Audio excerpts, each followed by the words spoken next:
The dog bit the man hiding in the bushes. His scream was raw and guttural, a cry of agony that tore through the calm of the afternoon, startling Jessica from her chores.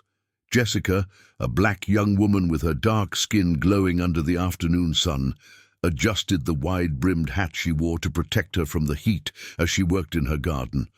The sun was shining, the breeze was warm, and her German shepherd, Max, was lying in the shade nearby, watching her. Max had always been protective, but today his behavior was different. As Jessica worked in her garden, she noticed the dog's usual calm demeanor shift. Max suddenly stood up, ears flat, his body rigid. His gaze was fixed on the dense shrubs at the corner of the yard, where something seemed to be moving just out of sight. A low growl rumbled from his chest, barely audible, but unmistakably menacing. His tail was stiff, and his eyes narrowed with a sharp intensity that sent a chill down Jessica's spine. She paused mid-trim, wondering if there was something in the bushes, something dangerous. "Max!" she called, confused. "What's wrong, boy?" But Max didn't respond. Instead, he took a few slow steps toward the bushes, still growling, his hackles raised. His entire body was rigid as though he was ready to pounce. Jessica felt a chill run down her spine. She had never seen him act like this before. She walked closer, trying to see what had caught his attention. Then, out of nowhere, a loud scream pierced the quiet. A man's agonized cry rang out from behind the bushes, followed by the frantic sound of rustling leaves. Jessica's heart skipped a beat. "What in the world?" she whispered under her breath. Without thinking, she ran toward the noise, her pulse racing. As she rounded the corner of the yard, she was met with a startling sight. A young man, no older than his mid-20s, was crouched in the dirt, clutching his leg. Blood was oozing through his torn jeans where Max's teeth had sunk into him. The man's face was contorted in pain, his hands trembling as he tried to push Max away, but the dog wasn't backing down. Max was growling, low and fierce, still standing between Jessica and the injured man. His eyes locked onto the stranger with a kind of fierce protectiveness that sent a shiver down Jessica's spine. "Max, no!" Jessica shouted, rushing forward to pull her dog away. She grabbed Max's collar and yanked him back, but the dog resisted. His gaze remained fixed on the stranger, and he didn't stop growling. The man groaned in pain, trying to move back, but Max kept his stance, making sure Jessica remained safe. He was always this way, always ready to protect her at a moment's notice. "Get him off me, please!" the man shouted, his voice cracking with fear and agony. "He's hurting me!" Jessica's heart was racing. She stood frozen for a second, her mind scrambling to process the situation. She could see the man was injured, but Max's behavior suggested that something wasn't right about this situation. Her dog had a sixth sense when it came to danger, and right now his instincts were telling him to protect. "Max, come here!" Jessica commanded again, this time firmer. She yanked harder on Max's collar, forcing him to back away just enough for the man to sit up. Max hesitated, but eventually obeyed, although his eyes never left the stranger. "Who are you?" Jessica asked, her voice shaking slightly, though she was trying to keep calm. She stepped closer to the man, but kept her distance, still unsure of his intentions. The man looked up at her, his face pale and covered in sweat, his eyes wide with fear. His clothes were torn, and his face was bruised as though he'd been through something traumatic. He looked as though he had been running for a while. "My name's Marcus," he said hoarsely, his voice barely above a whisper. "I didn't mean any harm. I just needed to rest. I was being chased by some people. I didn't know where else to go." Jessica's brow furrowed. Something about his story didn't add up. People didn't just show up in her backyard, injured and claiming to be on the run from unknown pursuers. She studied him carefully, noting the panic in his eyes and the way his hands trembled as he clutched his leg. "You've been chased?" she asked cautiously. "By who?" Marcus looked around nervously, as if he feared someone might be lurking nearby. I don't know who they are. I ran and kept running. I couldn't stop. He closed his eyes, wincing in pain. I didn't mean to. I was just looking for a place to hide. Jessica felt a surge of sympathy for him. She couldn't deny that his fear seemed real. But there was something off about his story. Her eyes flicked to Max, who was still watching Marcus with narrowed eyes, his body tense. The dog hadn't relaxed since the man showed up. "Max doesn't trust you," she said, her voice soft but firm. "I'm not dangerous," Marcus said quickly, his voice breaking. "I swear I'm just trying to survive. I don't know who's after me. I just need a place to rest. Please." Jessica's heart wavered. She wanted to help. She couldn't ignore the fact that he was injured and seemed genuinely scared, but she couldn't ignore the unease that lingered in her gut either. "I'm calling the police," Jessica said, reaching for her phone. "I'm going to get you some help, but I can't just let you stay here without knowing what's going on." Marcus nodded, his eyes filled with gratitude and desperation. "Thank you," he whispered, his voice hoarse. As she dialed 911, Marcus shifted uncomfortably, glancing over his shoulder.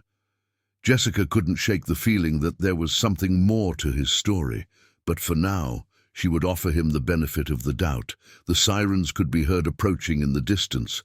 The police would get answers, but for now, Jessica had to make a decision.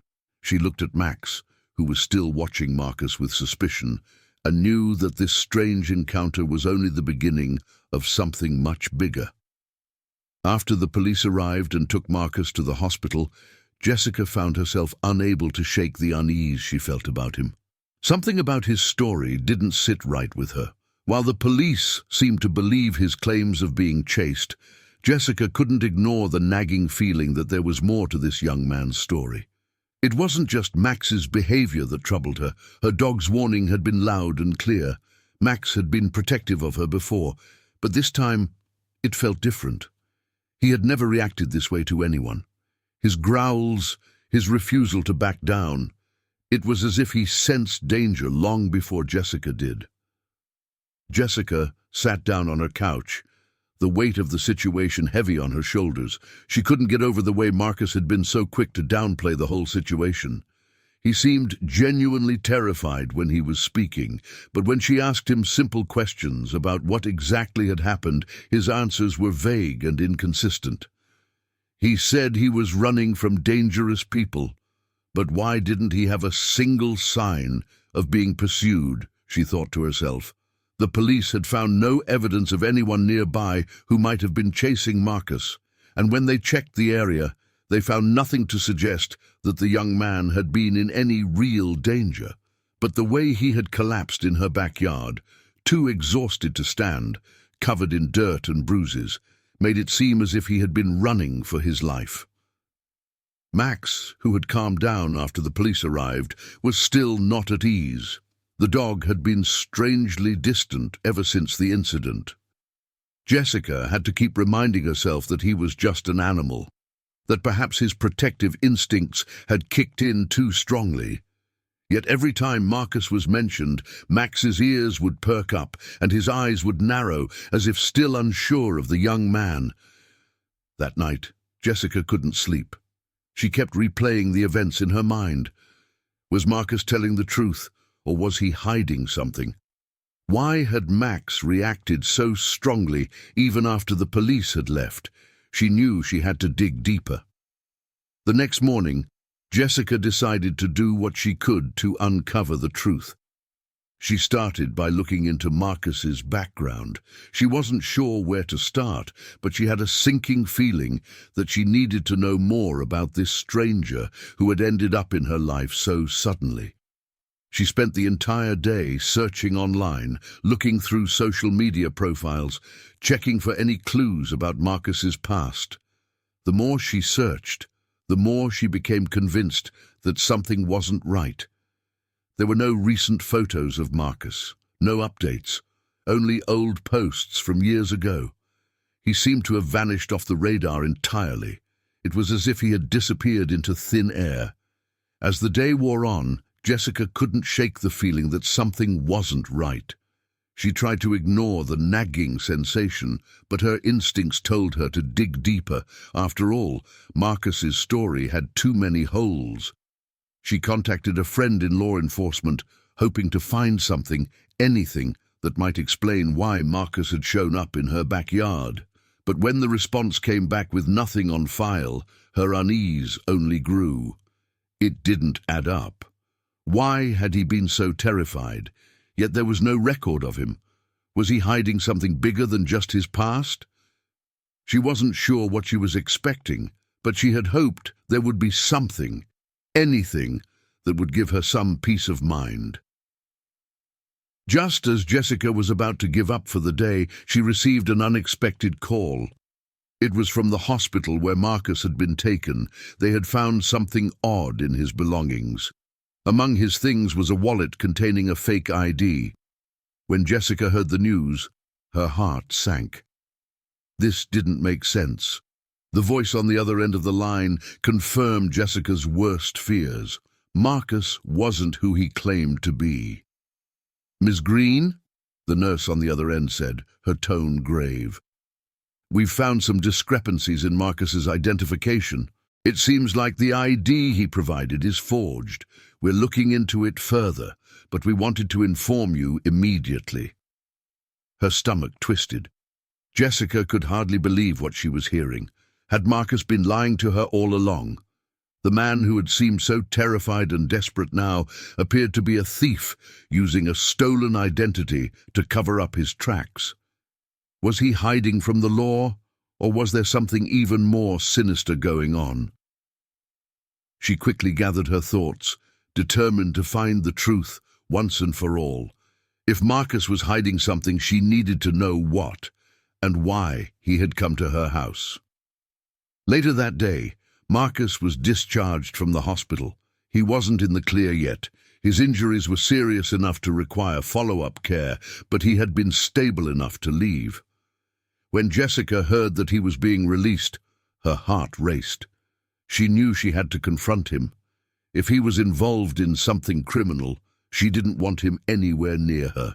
She waited until he was back at her house, his leg bandaged up and his eyes looking more tired than ever.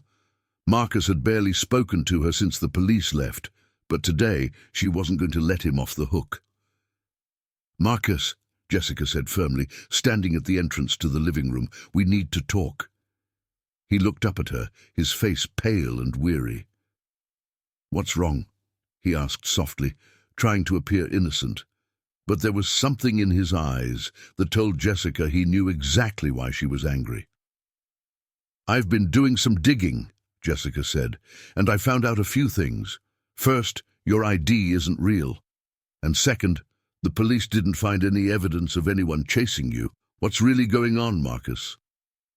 His face shifted slightly, a mixture of frustration and fear crossing his features. He didn't want to give up his secrets, but Jessica was determined. "I didn't want you to get caught up in this," Marcus finally confessed, his voice hoarse, the weight of his words pressing down on him. I was running from dangerous people. But there's more to it, Jessica. It's not just about the danger, it's about my past. I've made terrible mistakes, things I can never undo. I used to steal, and I thought I could outrun it. I didn't want to drag anyone into my mess, but I had nowhere else to go. His voice faltered, and his eyes filled with shame. I didn't mean for anyone to get hurt. I'm trying to change, but it's not easy. Jessica listened in silence as he explained how he had been involved in a series of robberies in a different state, and how he had run from his past, hoping to start fresh. She could see the sincerity in his eyes. This wasn't the same scared man who had collapsed in her yard. This was someone taking responsibility for their actions, albeit reluctantly. Max had been watching from the other side of the room, his gaze unwavering, still full of suspicion. Even after Marcus's confession, the dog didn't completely relax. There was something in his eyes, something that still didn't sit right with him. But after a long, tense silence, Max stood up and walked cautiously toward Marcus, sniffing him one last time as if assessing the sincerity of his words. He paused, then, surprisingly, nudged Marcus's hand with his nose, as if giving his own hesitant approval. Jessica watched the exchange, unsure whether to feel relief or dread. Jessica let out a breath she didn't realize she had been holding, her heart still heavy with uncertainty, but she knew that for now she could trust Marcus. She couldn't ignore the warning signs from Max, but in the end, she also couldn't deny the change she saw in Marcus. "I'm sorry," Marcus said quietly, eyes downcast. "I don't expect you to forgive me, but I'll do whatever it takes to make things right." Jessica took a deep breath. Jessica stood still, her mind racing. She wanted to believe Marcus. He seemed so sincere. But everything inside her screamed to be cautious. Could she really trust him after all the lies? Could he really change? She glanced at Max, who was still watching Marcus with suspicion. "I'll give you a chance," she finally said, her voice shaky but firm. "But you have to prove to me that you're serious about turning your life around." Over the next few weeks, Marcus began to change. He found a steady job and started working to pay off his debts. He was sincere in his efforts to start fresh, and Jessica's feelings for him began to evolve. They started to spend more time together, and slowly she saw the man he was trying to become. And Max, who had been so distrustful of Marcus at first, began to warm up to him. There were still moments when the dog would eye Marcus with suspicion, but over time, the bond between the two men grew stronger. Months later, Marcus had transformed his life, and in doing so, had become an essential part of Jessica's world. One evening, as they sat together watching the sunset, Max curled up contentedly by their feet. Marcus turned to Jessica. "Jessica," he said softly, his voice filled with emotion, "I can't imagine my life without you or Max. Will you marry me?" With tears in her eyes, Jessica smiled. "Yes, Marcus, I'll marry you." And so, their journey of love and redemption began, a journey of second chances for both of them.